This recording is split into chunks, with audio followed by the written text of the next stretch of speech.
Whether you're taking an English course, a math course, a history course, any course, you should be able to have biblical worldview work being done.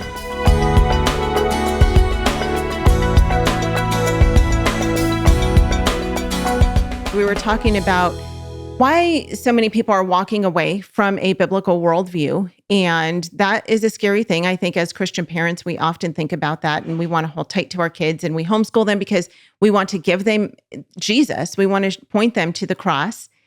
And it's the most terrifying thing for a Christian parent to think, oh, I've done all of this work, I've trusted the Lord, and then send them off to a university that may or may not teach them truth.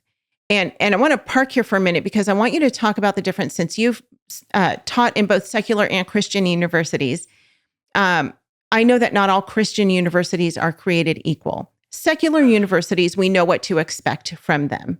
Secularism, right? We know to expect a secular worldview. Christian universities, oftentimes we just assume, well, they've got the Christian tag on them, and so therefore they must be a Christian university. And we had an experience back in April where my daughter and I went and visited a quote unquote Christian university. It was one that is very familiar to a lot of people. I will not give the name of it, but it was a university that a lot of people go to. It's quite large. And they brought us out there. They took us for a tour of the university, and it was fantastic to see what a university was like. That was the first time Brooklyn had ever actually been on a university campus besides Bob Jones University, but to actually see in action what a university day looked like.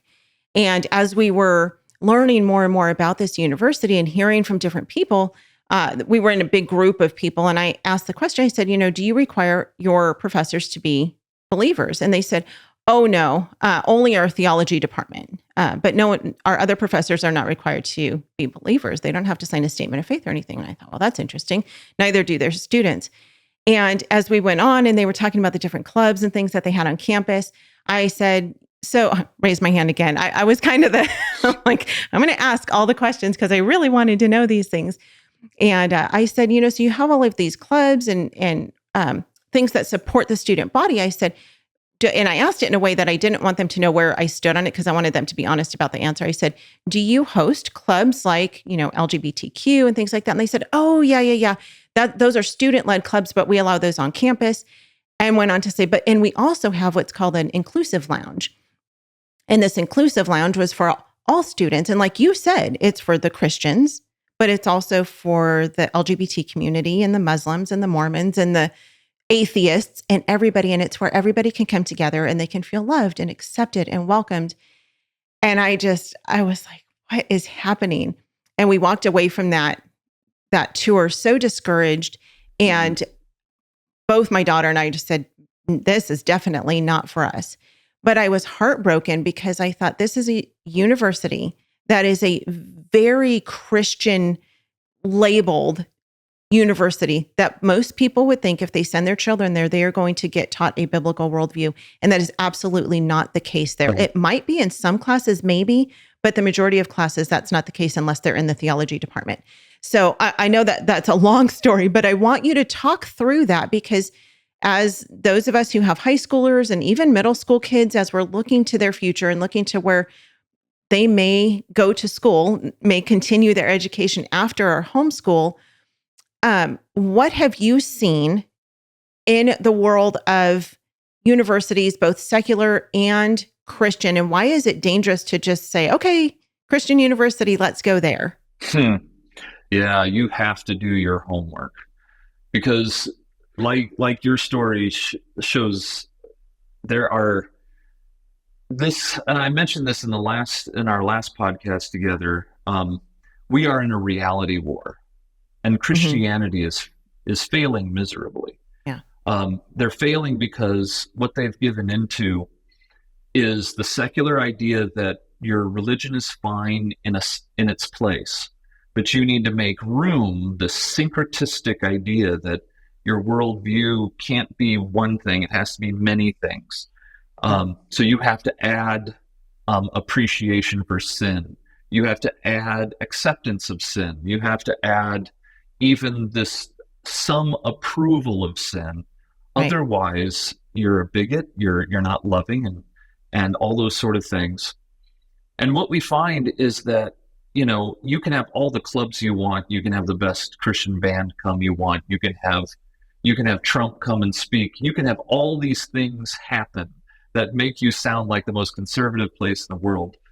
But if biblical worldview work is not happening in the classroom, whether you're taking an English course, a math course, a history course, any course, you should be able to have biblical worldview work being done.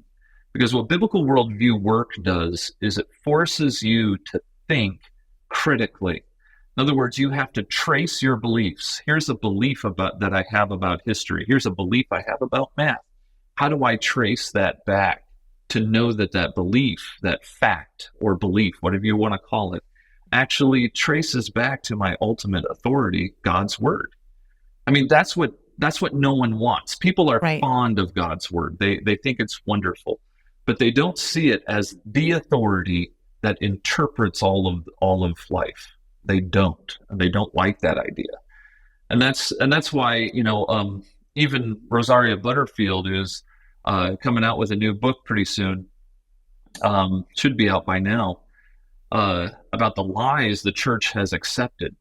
She told me, she said, if you have a university, a Christian university, and you have clubs for LGBTQ students, you've already lost the battle. Even if you're just trying to be nice. She said, all you're really doing is you're creating a dating parlor for them.